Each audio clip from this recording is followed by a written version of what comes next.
Today, well, we're diving into BRICS expansion. You probably heard all the buzz about BRICS Plus. Yeah, it's been pretty hard to miss. Exactly. So we've got stacks of reports, forecasts, even some geopolitical takes to really get to the bottom of this and what it all means for you. Right, because it's not just about economics, is it? BRICS is starting to feel more like a political movement almost, and that could really shake up, the whole global power balance as we know it. Right. So just to make sure we're all on the same page, BRICS, that's Brazil, Russia, India, China, and South Africa.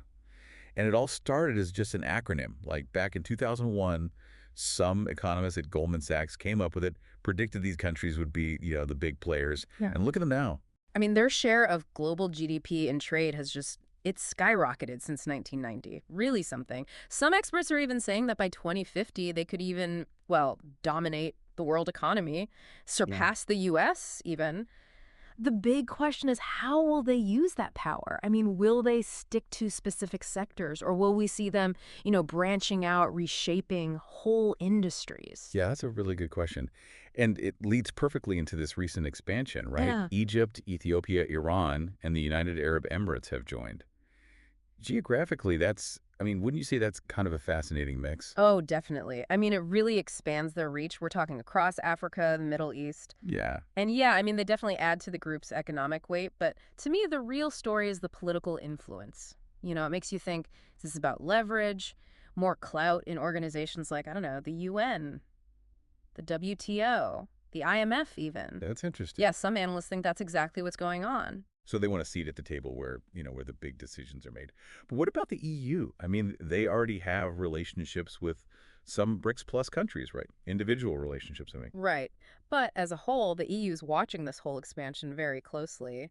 And you have to remember, they have very different viewpoints on a lot of global issues, Right. particularly security. Mhm. Look at the recent conflicts, Ukraine, Gaza. I mean, the EU and BRICS Plus, not really seeing eye to eye on those.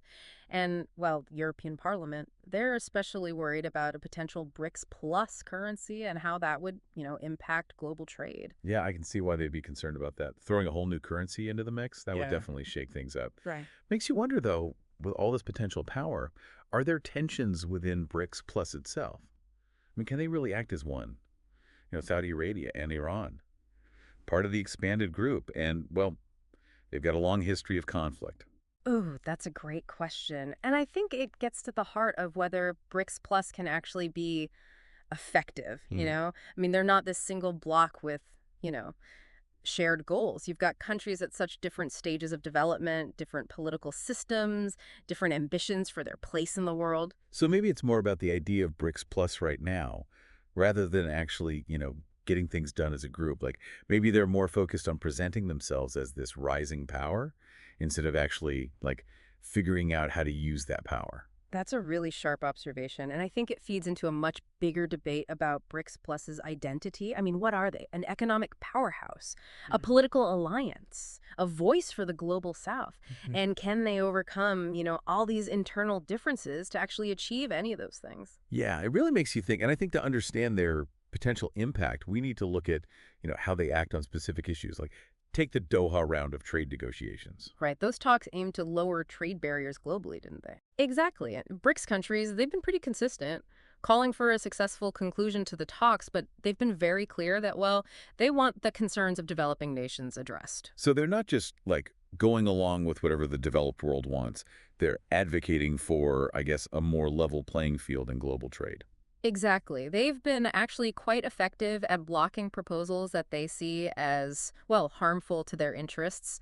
And they've even criticized those, smaller agreements, like the side deals within the WTO, arguing that they undermine the core principles of transparency and inclusiveness. So they're really like using their collective power to make sure developing countries have a voice.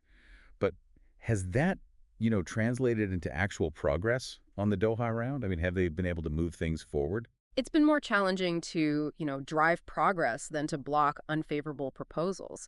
But, I mean, there have been some wins. For example, India, Brazil, and South Africa, they've formed this, pretty strong coalition within the WTO's agriculture negotiations, and they've been able to, exert some real influence there. So maybe there's like a glimmer of hope for a breakthrough.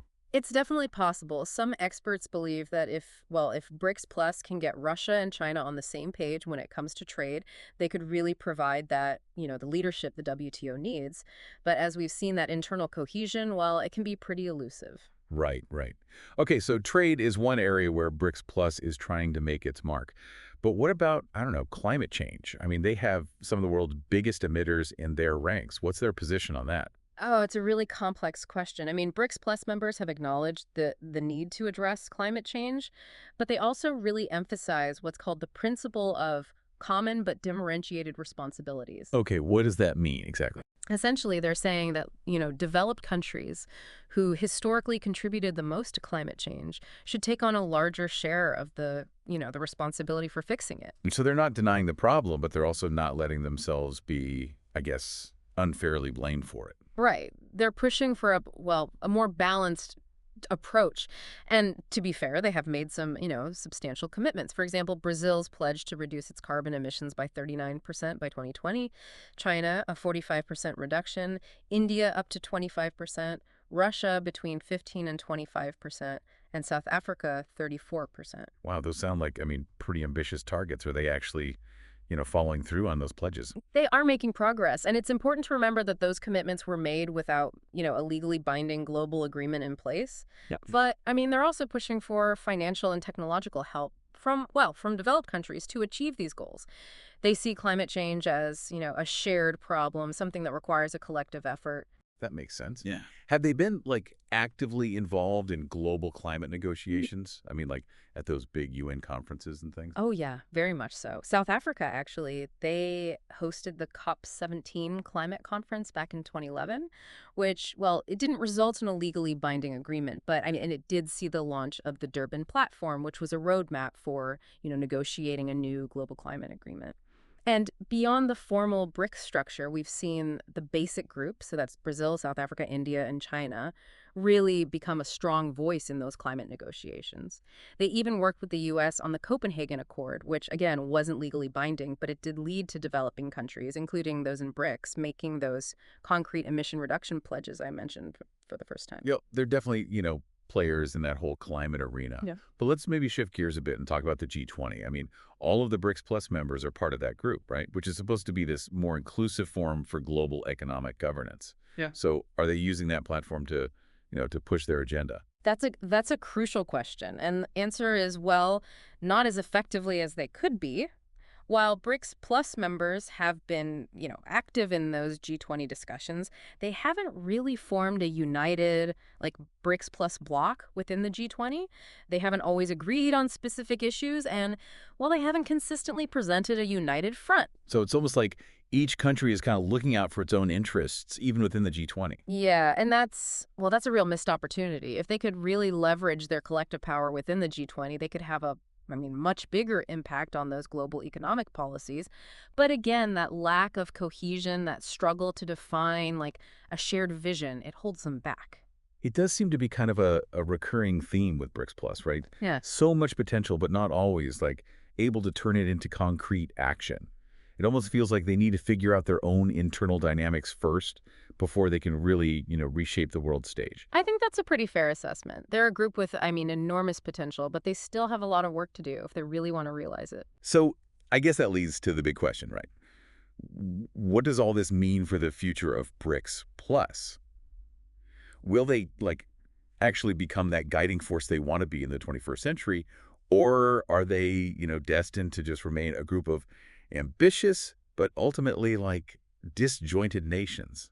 It's like they're at this fork in the road, right? They can really change things, but they got to, work together if they want to make it happen. Yeah, their whole journey, it's really a reflection of, all these global power dynamics that are shifting. We're seeing the old world order, well, being challenged, basically.